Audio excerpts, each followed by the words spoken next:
En la anterior prédica, en el sermón que tuve anteriormente, el autor de esta carta nos metió una paliza de advertencia.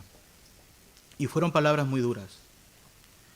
Por ejemplo, nos dijo: si oyeres hoy mi voz, dando a entender que su pueblo en el desierto no lo escuchó y pereció. Otras palabras muy fuertes fueron que juró en su ira que no entrarían en su reposo. Y así sucedió. Fueron muy pocos los que entraron. La mayoría murió por el desierto y solamente una nueva generación pudo entrar. Todos murieron. Moisés, a pesar que él sí pudo entrar después, cuando aparece a Jesús en la transfiguración, ¿no? Es una manera de que estuvo también en el paraíso. Pero nadie pudo entrar, todos murieron por desobedientes. Y son palabras muy duras que nos mete el autor para poder nosotros reaccionar a nuestros caminos desviados.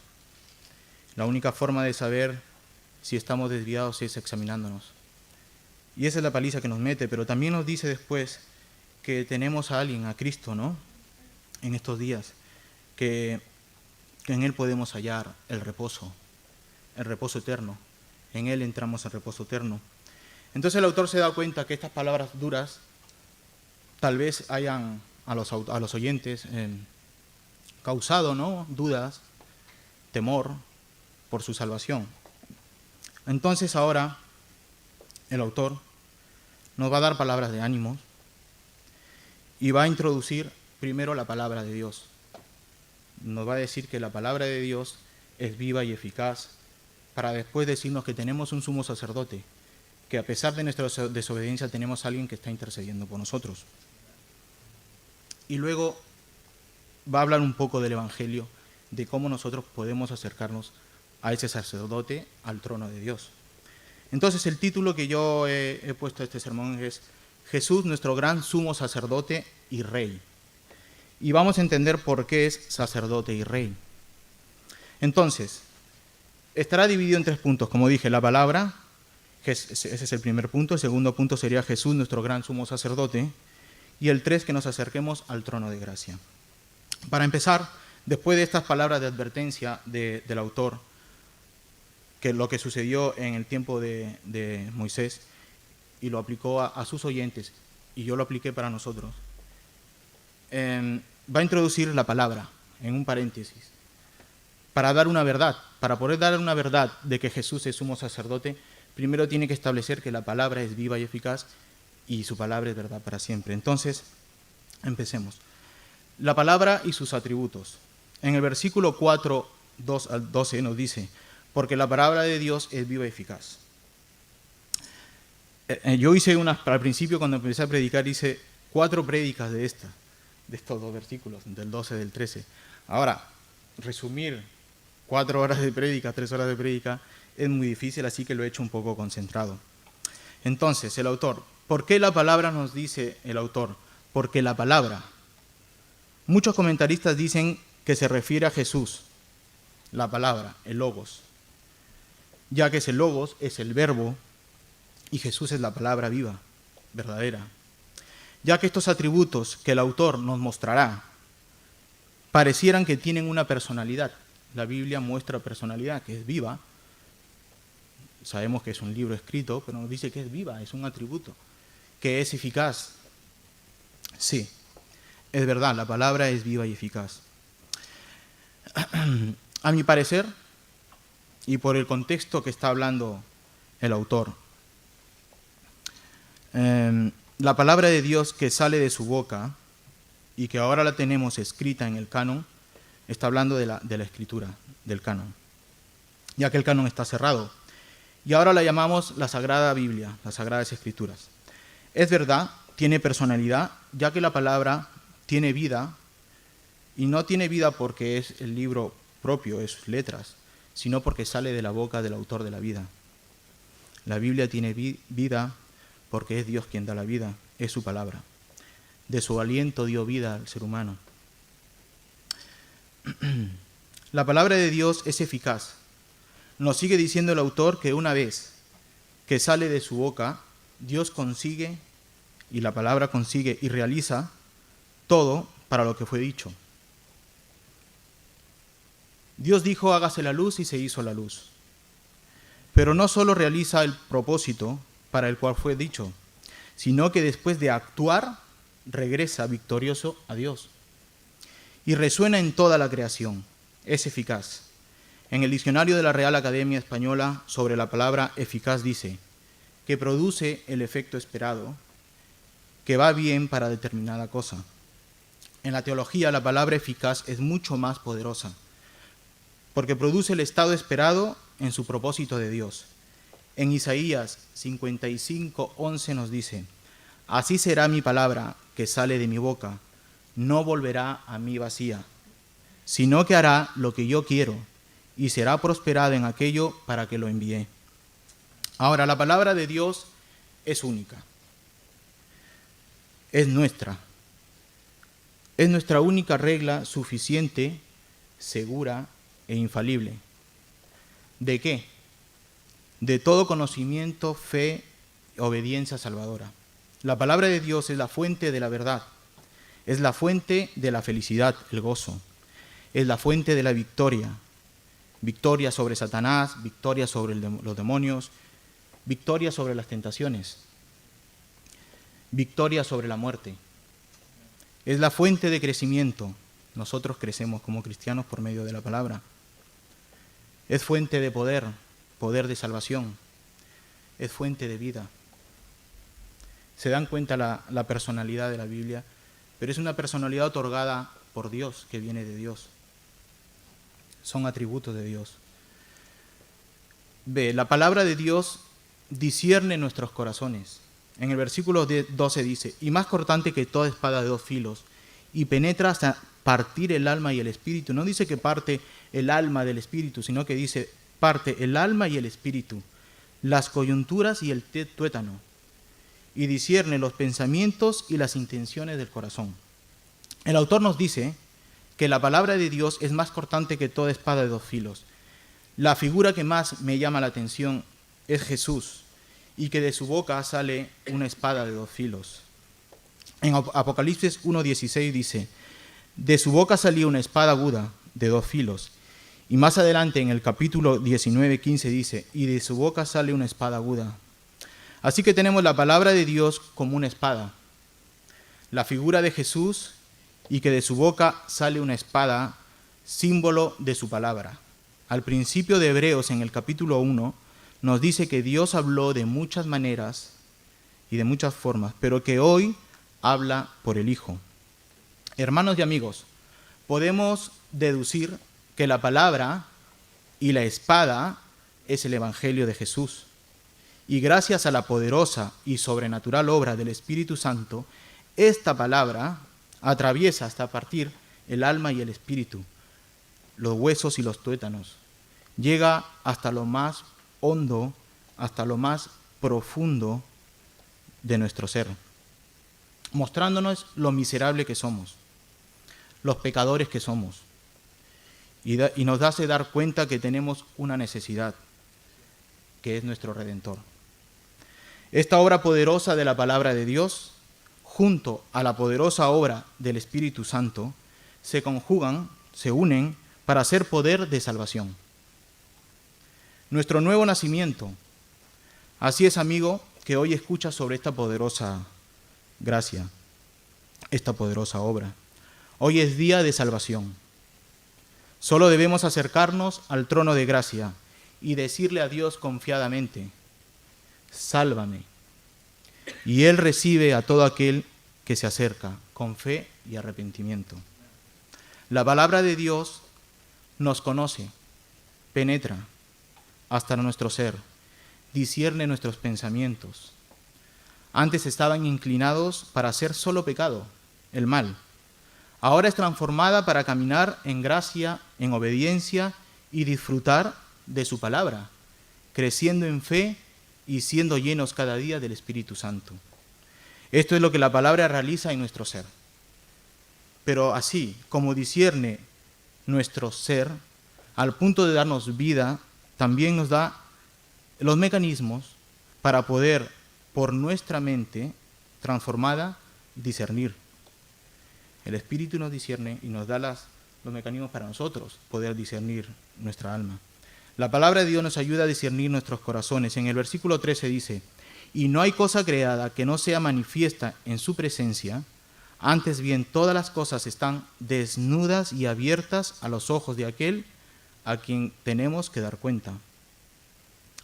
El autor ahora nos dice que en toda la creación no hay cosa creada, incluido nosotros, que no sea manifiesto a su presencia. Dios está en todos lados, lo llena todo con su poder, nadie escapa de su presencia. Así también su palabra está en todos lados, y no hay nadie quien no ha escuchado a Jesús y su salvación. Puedes decir, pues por ignorancia puedes decir, no, yo no he escuchado, no, ser ignorado de la palabra, pero rechazas realmente si has escuchado, ese es un rechazo. No, yo nunca he escuchado la palabra, ese es un rechazo a la palabra de Dios. Pero todos han escuchado. Hoy en día la palabra ha llegado a todos lados, de alguna u otra forma. Nadie ha dejado de escuchar de Jesús y su salvación. Completa la Biblia está completa, la tenemos completa, y no solamente las tenemos en papel, que fue una revolución en el tiempo de la Reforma. Hoy en día la tenemos en los móviles, los tenemos en el iPad, y nos ha ayudado la revolución en las redes sociales.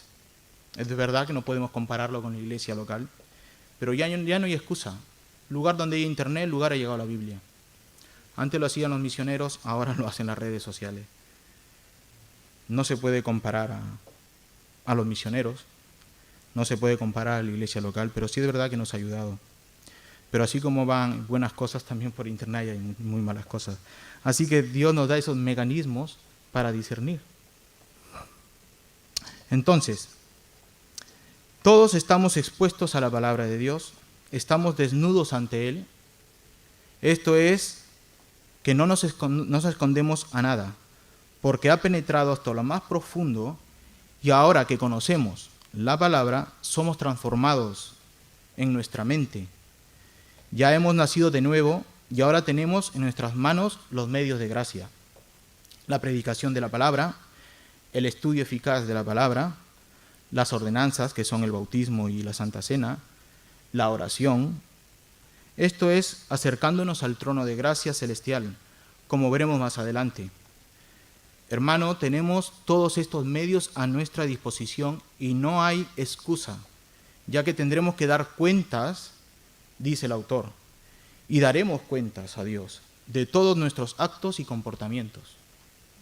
Recordemos que en el sermón anterior, el primer paso para alejarse de Dios empieza alejándonos de su palabra. Luego sigue la desobediencia, luego dejas de creer en la palabra, luego te apartas, contristas al Espíritu Santo, ya no tienes quien te está advirtiendo del pecado, quien te daba luz por medio de la palabra. Ahora deja de dártela, deja de darte luz. Entras en una oscuridad profunda. Luego sigue la incredulidad y luego te das cuenta que nunca naciste de nuevo. Así que, hermano, atesora la palabra de Dios en tu corazón. No la descuides, no escuches a aquellos que dicen por ignorancia que la letra mata, y es verdad en cierta manera, la letra mata, pero mata la ignorancia. La ignorancia de decir que por el estudiar la Biblia y escuchar nuevas revelaciones, no, la Biblia hemos dicho que es vida, tiene una personalidad y da vida, te hace crecer en fe, en conocimiento y en verdad. Así que estúdiala eficazmente, guárdala en tu corazón y no te quedes para ti solito. Así que por gracia te fue dada y ahora por gracia debes darla. A otros que necesitan encontrar ese gran tesoro como tú la hallaste, esa gran perla que brilla tan fuerte, que da luz y nos ciega, pero de vida. Ama la palabra porque salió de la boca de tu Creador, de tu Salvador. Ahora debemos preguntarnos, ¿por qué el autor empieza a hablar de la palabra de Dios? Si nos está metiendo caña y palo, ¿por qué empieza hace un paréntesis y habla sobre la palabra?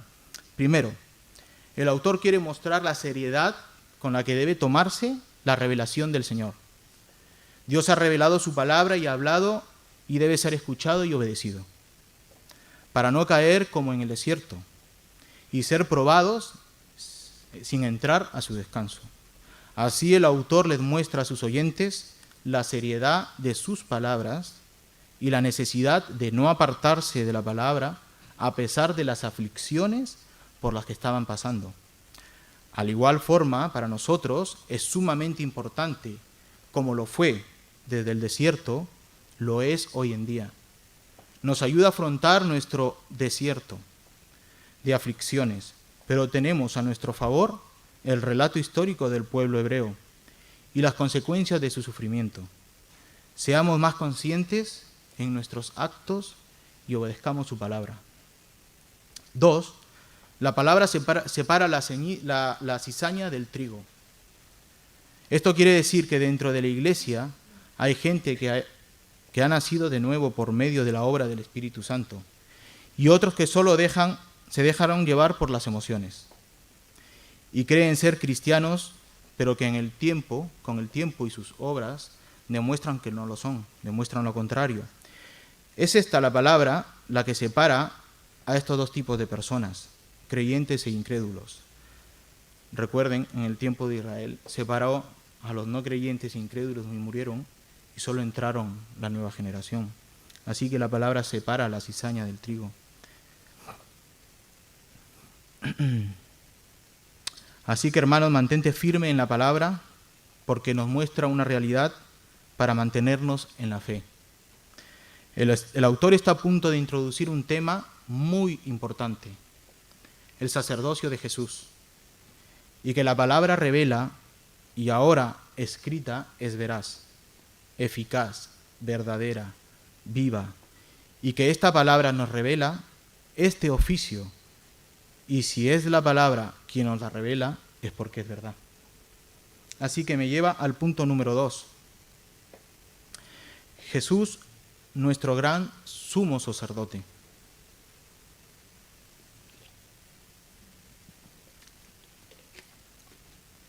Ahora, ¿por qué necesitamos un sumo sacerdote en estos tiempos? Ya no existe el oficio hebreo de los sacerdotes. ¿Por qué lo necesitamos hoy en día? Bueno, esto nos lo va a revelar el autor. Igual que sus oyentes, hoy lo necesitamos. Después de la paliza que nos ha dado el autor en la carta de los Hebreos en el capítulo anterior, recuerden que nos exhorta a no alejarnos de las tentaciones del pecado y a escuchar hoy la voz de Dios, obedecerla para no caer en el juicio de no permitirnos entrar en su presencia. Es por ello que introduce el oficio de Jesús como sacerdote, para animarnos, ya que están los hebreos en el desierto en aflicciones, como nosotros, y los oyentes de la carta en su tiempo. Somos peregrinos en este mundo lleno de pruebas y aflicciones. Nuestra fe se zarandea, al igual que los oyentes en su momento de la carta. Lo que ahora necesitamos es a Jesús como sumo sacerdote. Nos guía y nos sustenta, aboga e intercede ante el Padre por nosotros. En Hebreos 7, más adelante, dice en el 7:26, en forma de pregunta, porque tal sumo sacerdote nos convenía, santo, inocente, sin mancha, apartado de los pecadores y hecho más sublime que los cielos. Dice, porque nos convenía. Y vamos a hacer una diferencia entre el sacerdocio entre Aarón y Jesús. En el versículo del capítulo de Hebreos 4:14, en el versículo 14 nos dice, por tanto, teniendo un gran sumo sacerdote que traspasó los cielos, Jesús, el Hijo de Dios. Primero, porque Jesús es hijo, dice, por ser hijo. ¿Por qué Jesús fue sumo sacerdote? Porque es hijo. Esto ya es grandeza. En consecuencia, el ser sumo sacerdote no es lo que hace a Jesús ser grande. Jesús sobrepasa porque es divino. Solamente Jesús ha traspasado los cielos. Por consiguiente, la diferencia entre Jesús y Aarón es inconmensurable. Por tanto, tenemos un gran sumo sacerdote. No dice un sumo sacerdote, sino dice un gran sumo sacerdote. En el tiempo hebreo, decir sumo sacerdote quiere decir que todos los sacerdotes, hay un gran sacerdote. Entre todo ese conjunto de sacerdotes hay un sumo sacerdote. El autor está maximizando el título, diciendo gran sumo sacerdote, como decir gran sumo sacerdote, por encima de los demás, de todos los sacerdotes. Este gran sumo sacerdote traspasó los cielos. Jesús, después de resucitar, ascendió a los cielos. En este momento que traspasa los cielos como vencedor, victorioso, dirigiéndose junto al Padre y sentándose en el trono celestial, donde intercede y gobierna por su iglesia, por su esposa, por su único pueblo escogido. Él ha sido resucitado de entre los muertos, ha ascendido al cielo y está sentado a la diestra de Dios el Padre. Ha penetrado los cielos, ha sido exaltado por sobre todos los cielos.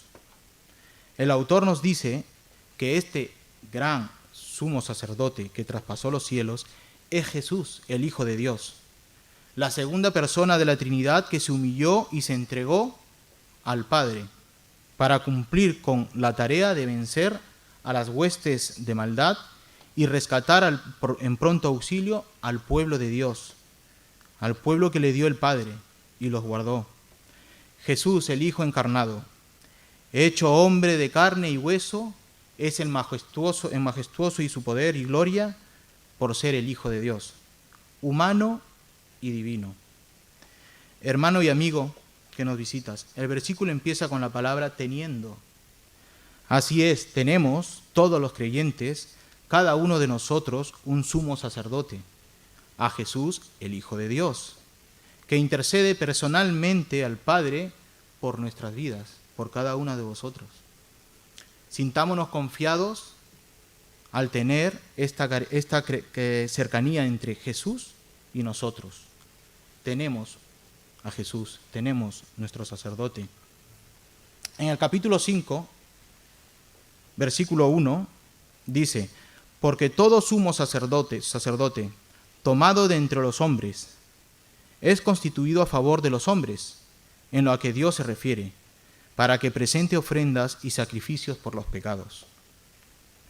Podemos notar en este versículo la tarea del oficio sacerdotal que le fue dado a los levitas, a la familia de Aarón. El sumo sacerdote es escogido por Dios dentro del sacerdocio arónico. El sumo sacerdote es escogido por Dios, así que es constituido y designado para un oficio de interceder entre Dios y el pueblo. Debe presentar ofrendas y sacrificios. No es el pueblo que escoge al sumo sacerdote, es Dios. Es interesante porque siempre nos centramos en solo los sacrificios, pero el autor menciona ofrendas y sacrificios por los pecados del pueblo. Hermano, es verdad que hoy en día no matamos sacrificando a estos animalitos, a estos corderos en el púlpito, no los matamos, no hacemos ofrenda y sacrificio y matamos, no. Pero podemos tener el don de misioneros y podemos tener en el corazón, como tuvo la iglesia de Macedonia y Acaya, de enviar ofrendas misioneras a la iglesia de Jerusalén. Nosotros estamos haciendo eso, ¿verdad? Enviando a nuestros misioneros. Ellos están haciendo un sacrificio para ir a estos países con sus familias. Y aunque nosotros no podamos tener ese servicio y ese don, podemos ofrendar. Y nos lo dice que ellos hacían ofrendas y sacrificios. Nosotros podemos hacer un sacrificio con las ofrendas. El versículo 2 del capítulo 5 nos dice: para que se muestre paciente con los ignorantes y extraviados, pues que él también está rodeado de debilidad. Wow, nos llama ignorantes y extraviados. No es poca cosa llamarnos ignorantes, ¿verdad? Y es normal. Cuando uno empieza su vida cristiana es un ignorante de la palabra, no la conoce. Pues el sumo sacerdote tenía que hacer ofrendas y sacrificios por los ignorantes y extraviados.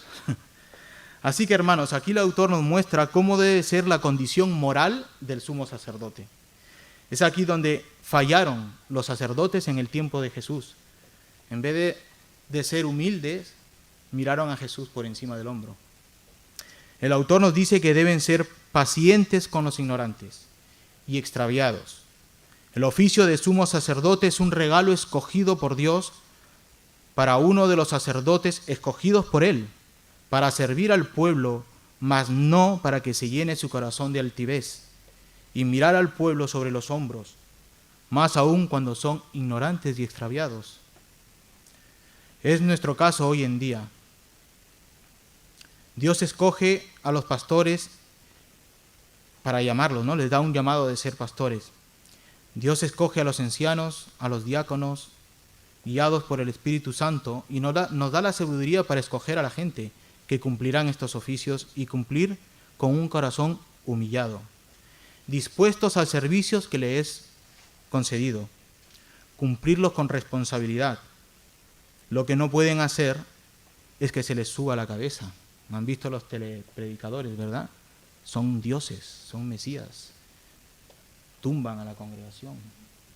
Les piden que se arrodillen y ofrenden. Eso no es el llamado.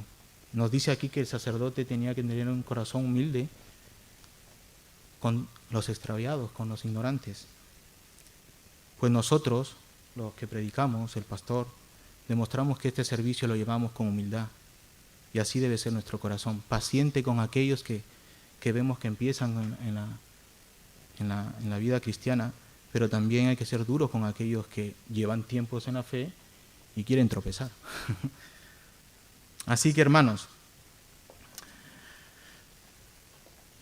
los que dirigen los hermanos de la escuelita con los niños, los que están en la música, en la limpieza, etc., oremos para que el enemigo que está al acecho no pueda extraviarlos.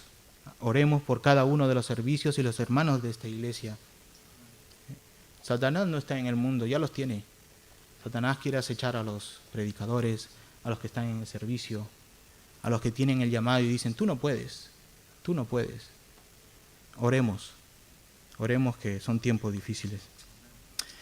El sumo sacerdote es el primero que debe reconocer sus propias debilidades y que también necesita luchar contra ellas. De esa manera entenderá al pueblo con sus luchas y aflicciones.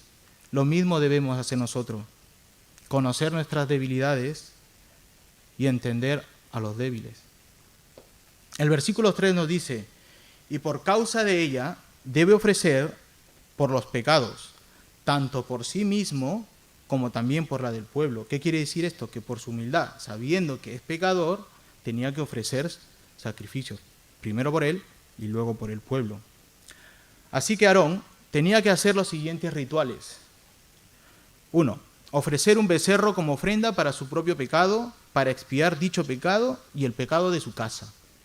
No solo de él, sino de toda su casa. Y pobre que no se le escapara un pecado. Los ataban con una campanilla y si se le escapaba un pecado, tiraban del muerto. Pero bueno. 2. Entrar en el lugar santísimo con incienso. Luego rociar la sangre del becerro sobre el propiciatorio que cubre el arca. Echar suerte sobre los machos cabríos traídos por el pueblo. Matar a uno de los machos cabríos como ofrenda por el pecado de la nación. Y rociar su sangre dentro del lugar santísimo. Colocar sus manos sobre la cabeza del macho cabrío vivo y confesar los pecados del pueblo. Y enviar el macho cabrío vivo al desierto. Bueno, aquí ya hay una teología tremenda sobre Jesús y la imputación del pecado, que ya hemos explicado en otras predicaciones. Pero es muy bueno que conozcan esto. El sumo sacerdote ha intercedido por el pueblo orando que Dios perdone los pecados que él y ellos han cometido. Oh Dios, he cometido iniquidad, empieza el sumo sacerdote. He transgredido y he pecado contra ti, yo y mi casa. Oh Dios, perdona las iniquidades, transgresiones y pecados que he cometido, perpetrado y hecho contra ti, yo y mi casa. Así es como empezaba el sumo sacerdote. Por causa de sus propias debilidades, recordemos que todo el ser humano nace con pecado. Ofrecer sacrificio por su propio pecado. Primero entraba y ofrecía sacrificios por sus pecados, purificándose a sí mismo y limpiarse de todo pecado que salía de nuevo. Entonces salía de nuevo y se vestía con trajes del sumo sacerdote, se vestía con sus trajes, luego de hacer su ritual. Y nuevamente entraba a ofrecer ofrendas y sacrificios para el pueblo. Esto se repetía una y otra vez, ritual sobre ritual, día tras día, año tras año. Pero no es así con Jesús, nuestro gran sumo sacerdote. En Hebreos 7, versículo 26 nos dice: porque tal sumo sacerdote nos convenía, santo, inocente, sin mancha, apartado de los pecados y hecho más sublime que los cielos. El 27 dice: que no tiene necesidad cada día, como aquellos sumos sacerdotes, de ofrecer primero sacrificios por sus propios pecados y luego por los del pueblo, porque esto lo hizo una vez y para siempre, ofreciéndose a sí mismo, una vez y para siempre. No hay más sacrificio que hacer. Jesús nació sin pecado, protegido por el Espíritu Santo en el día de su concepción. Si en este preciso momento que empieza la vida humana, nació sin pecado, sin mancha, sin necesidad de ofrecer sacrificio para sí, más bien este gran sumo sacerdote llegó a ser también la víctima, el cordero, la ofrenda, el sacrificio, ofreciéndose una sola vez y para siempre. Sacrificio único y eterno. Nunca más se volvería a ofrecer tal sacrificio. Es por ello que el autor está luchando contra estos falsos maestros que intentan engañar a los creyentes para que regresen al antiguo ritual, al antiguo sistema judío de sacrificios. Estos judaizantes que habían entrado a la iglesia cristiana, donde está escribiendo el autor, son engañadores y que buscan que tropiecen los creyentes de Jesús como sacrificio eterno para el perdón de sus pecados. Esto lo hizo una vez y para siempre, nos dice. Y después de ello subió a los cielos y se sentó a la diestra del Padre, para que ya todo sea cumplido o está cumplido. Antiguamente el sacerdote se mantenía de pie, haciendo sacrificio tras sacrificio, una y otra vez. Sombra de lo venidero, sombra de lo perfecto, sombra de lo único para siempre. El Cordero inmolado sin mancha, nuestro amado Jesús. El versículo 4 del capítulo 5 nos dice: y nadie toma para sí esta honra, sino el que es llamado por Dios, como lo fue Aarón. Esto ya lo he mencionado hace un momento.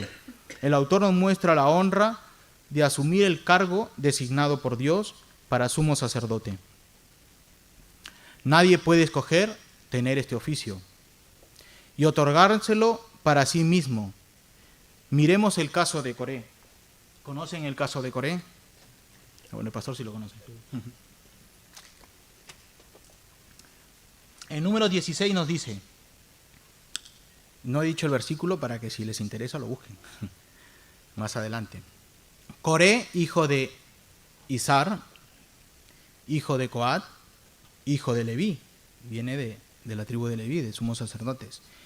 Y Datán y Abrián, hijos de Eliab, y On, hijo de Pelet, de los hijos de Rubén, tomaron gente y se levantaron contra Moisés, con 250 varones de los hijos de Israel. Se dice pronto, ¿verdad? 250. Príncipes de la congregación, de los del consejo, varones de renombre. No eran cualquier cosa esta gente. Y se juntaron contra Moisés y Aarón y le dijeron: basta ya de vosotros, porque toda la congregación Todos ellos son santos, y en medio de ellos está Jehová. ¿Por qué pues os levantáis vosotros sobre la congregación de Jehová? Cuando oyó esto Moisés, se postró sobre su rostro, se arrodilló, y habló a Coré y a toda su séquito, diciendo: mañana mostrará Jehová quién es suyo, y quién es santo, y hará que se acercase a él, y al que le escogiere, él lo acercará así. Luego de esto Dios los castigó por su rebeldía, a estos que se habían levantado contra Moisés, y querer atribuirse un oficio sacerdotal creado por Dios y escogido por él. ¿Qué pasó? La tierra se los tragó, con toda su familia, por su pecado. Se tragó con toda su familia, con toda su gente y con todas sus propiedades. Desaparecieron del faz de la tierra, hasta el Seol, dice la Biblia. Se los tragó vivos, se los tragó vivos.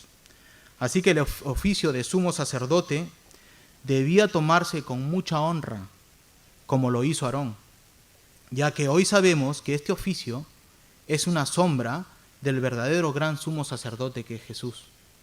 No era cualquier cosa.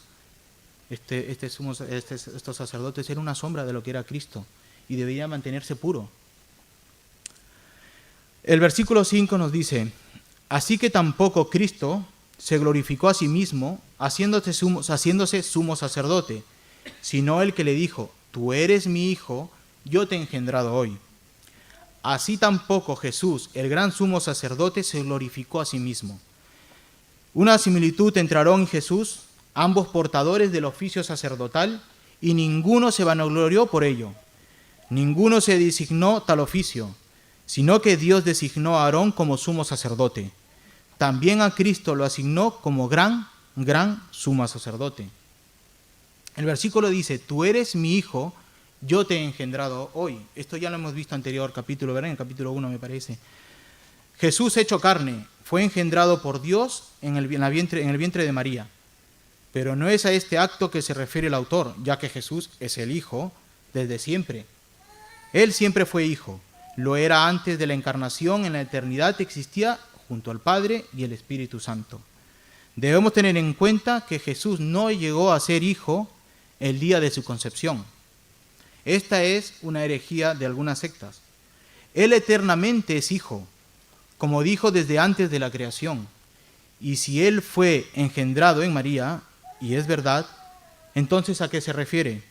Hay que tener en cuenta que aquí está diciendo: mi hijo eres tú, y hay que recordar que también se le llama al pueblo de Israel mi hijo. Eres tú, le dice con David. Hay que tener en cuenta también que los ángeles son hijos de Dios. Hay que tener en cuenta también que la iglesia también es hijo de Dios. Pero aquí el texto se está refiriendo a la segunda persona de la Trinidad, el Hijo, o el ángel de Jehová, como dicen en otros versículos. Cristo Jesús. Pero acto seguido dice: yo te he engendrado hoy. Sabemos que la segunda persona de la Trinidad no es creada, no tiene principio ni fin, existe para siempre. Entonces, ¿por qué Dios le está diciendo al Hijo: yo te he engendrado? Para entender mejor, el credo de Atanasio dice, del siglo IV, resume esto diciendo: el Padre no es hecho por nadie, ni creado ni engendrado. El Hijo es solamente del Padre, no hecho ni creado ni engendrado, sino engendrado, dice. Bueno, hay otros más, pero por el tiempo. Así que vayamos al Salmo 2, versículo 7. No lo busquen porque vamos de tiempo un poco, se los digo yo. Salmos 2, versículo 7. Yo publicaré el decreto. Jehová me ha dicho: mi hijo eres tú, yo te he engendrado hoy. Esto lo dice por medio de David. El Espíritu Santo lo dice por medio de David. En el Salmo de David, aquí está hablando del reino de David y su ungido por Jehová como rey de Israel. Y esto nos da una pista. David fue engendrado por Dios, puesto como rey de Israel. Mira lo que dice el Salmos 2, versículo 6. Pero yo he puesto mi rey sobre Sión, mi santo monte. Y sigue el versículo 7. Entonces, regresando a nuestro texto, el Hijo encarnado que murió por nuestros pecados, que subió y se sentó en el trono, ya estamos hablando de un rey, está siendo coronado, está recibiendo un título más excelente que los ángeles. Ha sido entronizado como lo fue David, y ahora está junto al Padre y está gobernando su iglesia. Ahora yo te pregunto, y amigo y hermano, ¿quién está gobernando tu corazón? ¿Tienes a Cristo como Rey sentado en el trono de tu corazón? ¿O en tu corazón están gobernando los placeres y las tentaciones del mundo? Medita en esto. El autor acaba de introducir el oficio de rey. Cristo fue engendrado el día que se sentó en el trono de Dios, al día que le dieron el título victorioso de rey. Por eso le dicen, tú has sido engendrado. Lo mismo que le dice David, que fue engendrado como rey de Israel, Cristo es entronizado y es engendrado como rey del universo. Entonces, esto nos da una pista para diferenciar entre el sacerdocio arónico y la de Jesús, el cual veremos brevemente en el siguiente versículo. Como también se dice en otro lugar, tú eres sacerdote para siempre según el orden de Melquisedec. Hebreos 7:1. Porque este Melquisedec, rey de Salem, sacerdote del Dios Altísimo, que salió a recibir a Abraham, que volvía de la derrota de los reyes, y le bendijo, quien asimismo dio a Abraham los diezmos de todo, y cuyo nombre significa primeramente Rey de Justicia, y también Rey de Salem, esto es, Rey de paz, sin padre, sin madre, sin genealogía, que ni tiene principio de días ni fin de vida, sino hecho semejante al Hijo de Dios, permanece sacerdote para siempre. Considerad pues cuán grande era este, a quien aún Abraham, el patriarca, dio diezmos del botín. Nos dice el versículo 6 del capítulo 5, que es según el orden de Melquisedec. El autor introdujo el oficio de rey junto a la de gran sumo sacerdote en la persona de Jesús. En el versículo 6 nos dice que no es un sumo sacerdote por el orden arónico, sino por la orden de Melquisedec, rey de Salem, esto es de Jerusalén, y sacerdote del Dios Altísimo. Es por esta orden que Jesús es investido gran sumo sacerdote, ya que el del pueblo hebreo, un rey no podía ser sumo sacerdote, ni el sacerdote podía ser rey. Pero Jesús sí cumple estos ambos oficios, estas ambas, rey y sacerdote. ¿Por qué? Por el orden de Melquisedec, rey de Jerusalén, sumo sacerdote del Dios Altísimo. ¿Por qué no lo fue por Aarón? ¿Por qué no podía ser rey Aarón? Pero Melquisedec sí fue rey y fue sacerdote. Perfecta y gloriosa sabiduría de Dios Altísimo, orquestando la perfección de los hilos de los sucesos, en la gloriosa persona de Jesús y su ministerio terrenal. Rey y gran sumo sacerdote que traspasó lo alto y se sentó junto al Padre y gobierna la creación. Yo no voy a entrar en que si Melquisedec es Cristo preencarnado, una cristofanía, o si realmente la Biblia dice que era rey de Jerusalén y que tenía el oficio de rey y sumo sacerdote. Y Cristo llegó a ser rey y sumo sacerdote por esta orden. Cumplían los dos oficios. Así que el versículo 7 nos dice, y Cristo en los días de su carne, ofreciendo ruegos y súplicas con gran clamor y lágrimas al que le podía librar de la muerte, fue oído a causa de su temor reverente, y aunque era hijo, por lo que padeció aprendió la obediencia. Hermanos y amigos que nos visitas, Jesús, nuestro gran sumo sacerdote, nuestro Rey que traspasó hasta los cielos y se sentó a la diestra de Dios y se encuentra en el trono de gracia. ¡Oh, qué gran majestuosidad! Pero antes de que se cumpliera estos designios, Él habitó en la tierra, sí, en este mundo de pecado. Él sufrió también, como nosotros, muchas aflicciones en la carne, pruebas en el desierto. Él lloró por la muerte de su mejor amigo. Lloró porque Israel sería destruido. Él tuvo hambre y comió. Tuvo sed y bebió. La noche antes de su muerte estuvo en oración y le pidió al Padre que podía salvarlo, que pasara de él esta copa. Experimentó la muerte física, cosa que no es fácil. Tampoco le fue para él el saber que todos los pecados del mundo estarían sobre él. Él sabía que los pecados iban a estar con él, que los llevaría sobre sus hombros y sería apartado por el Padre por causa del pecado. Vivir esta angustia no es fácil, separarse de su Padre, de Dios eterno. Pero el verso dice que por lo que padeció, aprendió la obediencia y se mantuvo fiel a la voluntad del Padre. Y aunque era hijo, aprendió a vivir como hombre y es por ello que nos conoce por completo. Conoce nuestras pruebas, nuestras aflicciones. Sabiendo esto, nosotros los cristianos, y tú, amigo que nos visitas, debemos acercarnos al trono de gracia. Esto me lleva a mi tercer y último punto. Acerquémonos al trono de gracia. Jesús se entregó en obediencia a la voluntad de Dios. Nosotros también debemos hacer lo mismo. Así que acerquémonos con confianza y con la confianza que nos transmite el autor. Sin ningún temor, nos invita a acercarnos al trono de gracia, el trono de Dios, no solo de juicio, nos dice de gracia, de misericordia. Así es, hermano y amigo, Dios está lleno de gracia y por tanto de Él sale toda gracia. Así también su trono. Su presencia es de gracia y todo aquel que se acerca a Dios hallará gracia. Amigo que nos visitas, es hora de hallar gracia en Dios.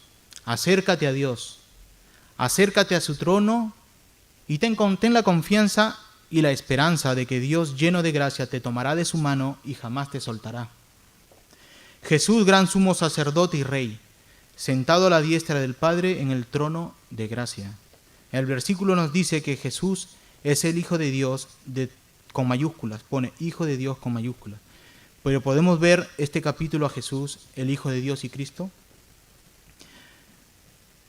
Podemos ver en el capítulo 4, versículo 14, Jesús el Hijo de Dios. En el capítulo 5, versículo 5 nos dice, así tampoco Cristo se glorificó. Y en el capítulo 5, versículo 5 dice, tú eres mi Hijo. El nombre de la segunda persona de la Trinidad no podía pasar desapercibido. Como el Hijo de Dios, quien existe desde antes de la encarnación, que es la misma sustancia del Padre y del Espíritu Santo, eterno y majestuoso. En Él se creó toda la creación y en el consejo divino se ofreció al Padre para venir a la humanidad en rescate por los suyos. Nacido de mujer, protegido del pecado, se humilló y dejando de utilizar todo su poder divino, dependió del Espíritu Santo y se sometió a la voluntad del Padre. Su nombre, Jesús, nuestro Dios encarnado, Señor y Salvador, pero también nuestro Mesías, el Cristo, esperó que vendría en rescate de su pueblo, su iglesia, su rebaño, viviendo una vida de pruebas y aflicciones. Es por ello que te entiende a la perfección. También vivir momentos de alegría, amor, una vida santa y sin pecado, siempre sujeto al Padre. Llegada la debida hora, debió cumplir con su misión como Cristo, Cordero inmolado, gran sumo sacerdote, preparado para ofrecerse como sacrificio santo. Murió por mí, murió por ti, amigo, que nos visitas. Tu Señor te está llamando. ¿Escucharás su voz hoy? Nos dice el capítulo anterior. ¿Escucharás su voz hoy? Si escuchares hoy su voz, nos dice el capítulo anterior, no lo dejes para mañana. Hoy es el día de salvación para tu vida. Solo acércate confiado, arrepentido y con fe, y Él es fiel y misericordioso, no rechaza a nadie, así que hazlo, porque tenemos un gran sumo sacerdote que traspasó los cielos, el Hijo de Dios, Jesús. El versículo 14 nos dice, y ya estamos acabando, por tanto, teniendo un gran sumo sacerdote que traspasó los cielos, Jesús el Hijo de Dios. Tenemos el oficio de sumo sacerdote del pueblo de Israel, que entraba al lugar santísimo una sola vez al año para ofrecer sacrificio para el pueblo, rociando la sangre del cordero por encima del propiciatorio detrás del velo. Pero el sumo sacerdote tenía que ofrecer primero sacrificios por sus pecados y después entrar de nuevo por las del pueblo, así todos los años. Pero Jesús, el Hijo de Dios, gran sumo sacerdote y cordero, la cruz es el propiciatorio, preparado para Cristo, donde derramó su sangre para perdón de pecados, para su pueblo, para su iglesia, para su esposa. Y en su último suspiro, al morir, rompió el velo que separaba entre Dios y el hombre. Y Jesús llegó a ser sacrificio del Padre con su pueblo. Ya no hay velo. Al tercer día resucitó en victoria. Estuvo con los suyos por un poco de tiempo y ascendió. Traspasó los cielos, nos dice el versículo, regresando a su lugar glorioso donde siempre estuvo con la Trinidad. Sentado a su diestra, coronado como Rey de gloria, ha sido exaltado por sobre todo el cielo. Él es semejante en su poder y gloria por ser el Hijo de Dios, humano y divino.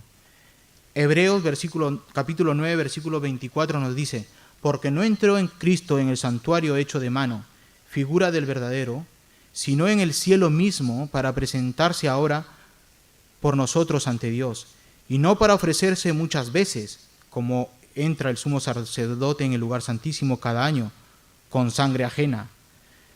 De otra manera, le hubiera sido necesario padecer muchas veces desde el principio del mundo, pero ahora, en la consumación de los siglos, se presentó una vez para siempre por el sacrificio de sí mismo para quitar de en medio el pecado. Y de la manera que está establecido para los hombres, que mueran una sola vez, y después de esto el juicio, así también Cristo fue ofrecido una sola vez para llevar en los pecados de muchos, y aparecerá por segunda vez, sin relación con el pecado, para salvar a los que le esperan. El versículo 14 del capítulo 4 nos dice: por tanto, teniendo un gran sumo sacerdote que traspasó los cielos, Jesús el Hijo de Dios, retengamos nuestra profesión. Ahora el autor nos exhorta a retener nuestra profesión de fe. Esto es para comunicarnos que tenemos un gran sumo sacerdote que traspasó los cielos y está junto al Padre. Entonces, ¿a qué confesión de fe se está refiriendo? ¿Qué confesión debemos retener? ¿Puede ser acaso la confesión bautista? ¿La confesión apostólica? ¿Qué nos dice las Escrituras? Hebreos 3 nos dice, en el versículo 1, por tanto, hermanos santos, participantes del llamamiento celestial, considerad al apóstol y sumo sacerdote de nuestra profesión, Cristo Jesús. En Hebreos 10, 23 nos dice, mantengámonos firmes, sin fluctuar, sin cambiar, la profesión de nuestra esperanza, porque fiel es el que prometió, y considerémonos unos a otros para estimularnos al amor y a las buenas obras, no dejando de congregarnos como algunos tienen por costumbre, sino exhortándonos, y tanto más cuando veis que aquel día se acerca. Jesús, nuestra profesión de fe, nuestra fe en la obra de Jesús, nuestra fe como nuestro Señor y Salvador. La fe es aquella creencia que se atesora intensamente en el corazón y que también se profesa externamente a los hombres. Romanos 10, en el versículo 10 nos dice, porque en el corazón se cree para justicia, pero con la boca se confiesa para salvación. Pues las Escrituras dicen, todo aquel que en él creyere no será avergonzado, porque no hay diferencia entre judío y griego, pues él mismo es Señor de todos, es rico para con todos los que le invocan, porque todo aquel que invocar el nombre del Señor será salvo. Esa es nuestra profesión de fe. Hermano y amigo, esta es la fe que debemos continuar profesando con el corazón y la boca, gozosamente, abiertamente, de modo tal que también nuestro prójimo pueda oír el mensaje sobre el Hijo, sobre Jesús, el Hijo de Dios. Y para acabar, el capítulo 5, 9 nos dice, y habiendo sido perfeccionado, vino a ser autor de eterna salvación para todos los que obedecen. Jesús llegó a ser fuente de salvación, dice otras versiones, una salvación eterna que no se pierde. Es por ello que se nos exhorta a mantener nuestra profesión de fe. Si realmente has nacido de nuevo y muestras los frutos del Espíritu Santo y vives una vida dedicada a Jesús, y es porque realmente has hallado el oportuno socorro. Gracias a que Jesús, Cristo, el Hijo de Dios, nuestro gran sumo sacerdote, es el autor de eterna salvación, y su trabajo como creyentes y seguidores de Cristo hay que cuidarla, hay que atesorarla, compartirla. Así que, hermano y amigo, si has encontrado misericordia delante de Dios, Jesús ahora es tu Señor y tu Salvador, y es tu trabajo cuidarla, predicar sobre nuestro Señor Jesús, nuestro Rey y nuestro gran sumo sacerdote. Apocalipsis 5, del 9 al 10 dice, 2 versículos para terminar. Digno eres de tomar el libro y de abrir tus sellos, porque tú fuiste inmolado, y con tu sangre nos has redimido para siempre. Por Dios, de todo linaje y lengua y pueblo y nación, y nos has hecho para nuestro Dios reyes y sacerdotes, y reinaremos sobre la tierra. Nos has hecho reyes y sacerdotes, dice aquí a los santos. Éxodo 19:6 dice, y vosotros me seréis un reino de sacerdotes y gente santa. Estas son las palabras que dirás a los hijos de Israel. Hermanos, somos el pueblo de Dios, en Jesús somos sacerdotes y reyes. Gente santa por Cristo. Y como tales debemos comportarnos en la iglesia, en la casa, en el trabajo. Así que procuremos ser como Jesús lo es, reyes y sacerdotes. Amén. Oremos, nos ponemos de pie para orar.